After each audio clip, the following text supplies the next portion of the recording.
So today we are going to discuss next tissue, which is muscle tissue. Previously I have covered connective tissue. So let's start. First of all, origin of the muscle tissue is mesoderm. अब ये मैंने पहले भी बताया है, ectoderm, endoderm, mesoderm, ये three क्या होती हैं, जर्म लेयर्स होती हैं, जिनसे जो एम्ब्रियो में प्रेजेंट होती हैं, जिनसे आगे हमारे टिश्यूज ऑर्गन्स डिराइव होते हैं. अब ये जो मसल टिश्यू है वो मेसोडर्मली ओरिजिनेटेड है, मतलब ये मेसोडर्म जर्म लेयर से फॉर्म होता है. Function in movement of body. अब हमें पता है मसल टिश्यू क्या फॉर्म करेंगी, हमारी मसल्स. अब हमें पता है जो हमारा जीआई ट्रैक्ट है, इवन उसमें भी मसल्स हैं, राइट. स्मूथ मसल्स हैं. अब हम हैंड की मूवमेंट, आर्म्स की मूवमेंट, लेग की मूवमेंट कर पा रहे हैं, किसके कारण, मसल्स के कारण. तो हमारी बॉडी में मसल्स का एक इम्पॉर्टेंट रोल है. प्रॉपर्टीज क्या मसल टिश्यू की, एक्साइटेबिलिटी एंड कॉन्ट्रैक्टिबिलिटी, ये तो हमें पता ही है. Types of muscles, so we are having three types of muscles: skeletal, cardiac and smooth muscles. ये हमारे पास तीन तरह के मसल्स या मसल टिश्यूज प्रेजेंट होते हैं. अब हमें वन बाय वन इनको डिस्कस करते हैं. सबसे पहले हम स्ट्रक्चर देख लेते हैं मसल का. ये एक कंप्लीट क्या है, ये कंप्लीट मसल टिश्यू है, ठीक है. ये मसल टिश्यूज मिलके मसल बनाएगी. ये जो ऊपर पिक्चर लगाई है ये मसल टिश्यू है.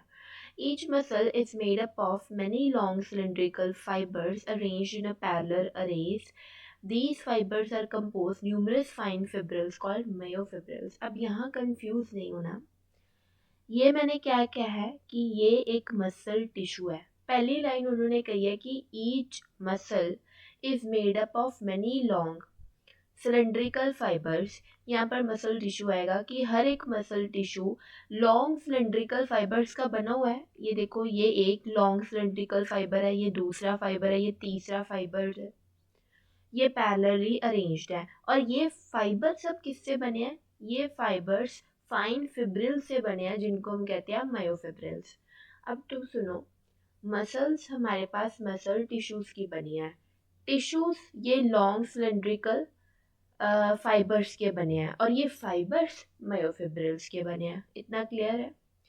ये एक्चुअल में फाइबर्स क्या है, दीज आर मसल सेल्स जो टिश्यूज मसल टिश्यू फॉर्म कर रहे हैं. अब इनको हम फाइबर इसलिए बोल देते हैं क्योंकि ये लॉन्ग है, सिलेंड्रिकल है, unlike other cells of our body, इसलिए हम इनको फाइबर्स बोल देते हैं. तो मसल टिश्यू फाइबर्स के बने हैं, फाइबर्स मायोफिब्रिल्स के बने हैं. Muscle fibers contract in response to stimulation, then relax and return to their uncontracted state in a coordinated fashion. ये हमें बताया, ऑन स्टिमुलस हमारी मसल कॉन्ट्रैक्ट हो जाएगी, फिर थोड़े अगर स्टिमुलस बंद हो गया दोबारा से रिलैक्स हो जाएगी. यही तो है इसकी प्रॉपर्टी, एक्साइटेबिलिटी, कॉन्ट्रैक्टिबिलिटी. अब हम करेंगे सबसे पहली मसल, स्केलेटल मसल.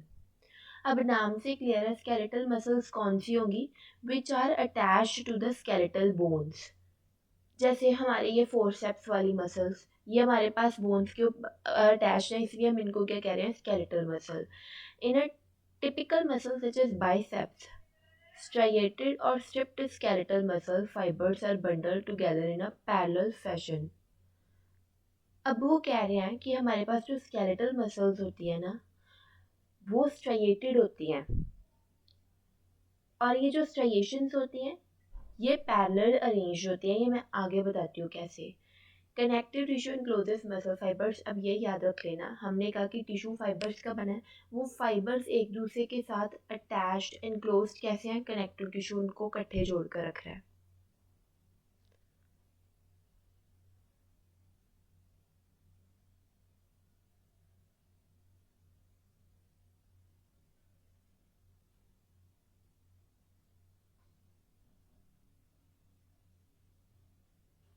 अब ये देखो यहाँ पर स्केलेटल मसल, ये हमारी बाइसेप्स की मसल्स हैं, ये कैसे बोन के साथ अटैच्ड है दिख रही है.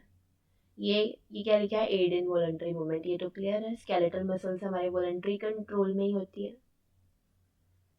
अब हम बढ़ते हैं स्मूथ मसल्स. वो मैं बाद में बताती हूँ कि कैसे. जो स्केलेटल मसल्स है, एक तो हमने बोला कि वो वॉलंटरी होती है, हमारे कंट्रोल में है. दूसरा स्ट्राइएटेड होती है, स्ट्राइएटेड कि वो पैरेलली अरेंज स्ट्राइएशंस प्रेजेंट होंगी.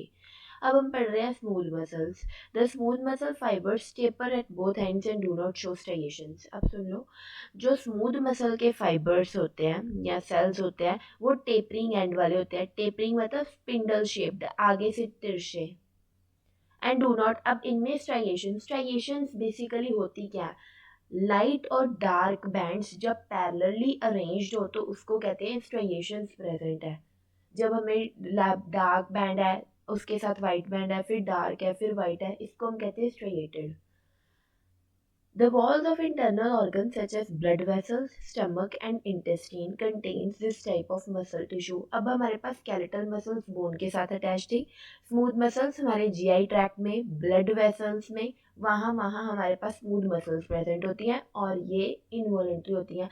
अब GI tract में जो movements हो रही है, for example peristalsis हो रही है या हॉस्टल कंट्रैक्शंस हो रही हैं, तो वो हमारे वॉलंटरी कंट्रोल में थोड़ा ना, हम कहते हैं कि आप पैरासिटिक कराओ, वो इनवॉलंटरी होती हैं। तो smooth muscles are involuntary in nature. Next is cardiac muscles. These muscles are found only in heart. ये पंच वर्ड है कि ये सिर्फ हार्ट में प्रेजेंट है। Communication junctions which are intercalated discs at some fusion allows the cell to contract as a unit. That means when cell receives signal to contract, its neighbors are also stimulated to contract. अब हमें पता है कि heart ऑटोरिदमिक, heart के जो muscle cells होते हैं वो ऑटोरिदमिक होते हैं।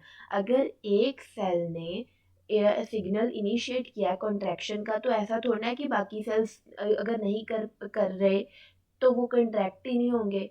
वो कंट्रैक्ट हो जाते हैं due to the presence of communication junctions. एक सेल ने अगर ये इनिशिएट किया सिग्नल टू कंट्रैक्ट तो दूसरे सेल को भी वो मिल जाएगा। कैसे?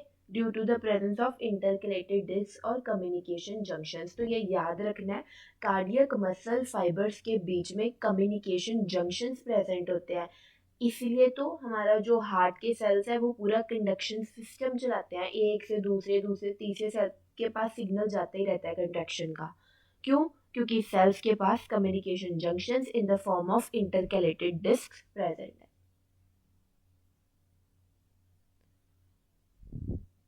So this was all about muscle tissue. Next we will discuss nervous tissue in further videos. Thank you.